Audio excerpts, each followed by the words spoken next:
Guys, welcome back to Sonic Social Tech. Today in this tutorial I'll show you how to use threads. So first is first, if we are talking about what is threads. So threads is an app by Instagram for close friends and private chats. It lets you quickly share photos and videos and messages. The app opens directly to the camera, making it easy to snap and share moments.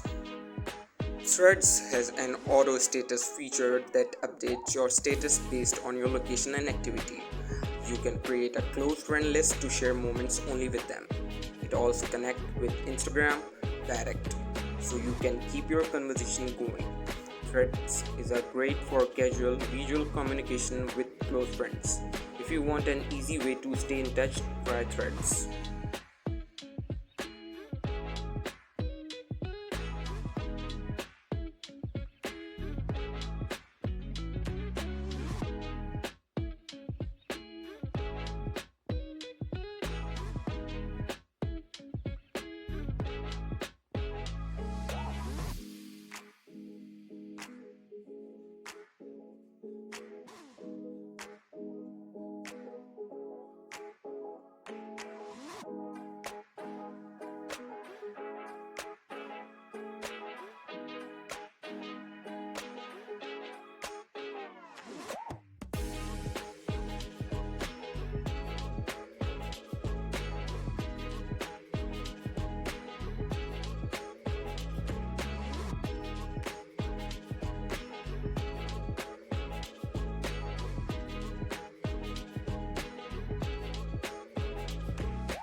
Thank you for watching, guys. Make sure to like and subscribe.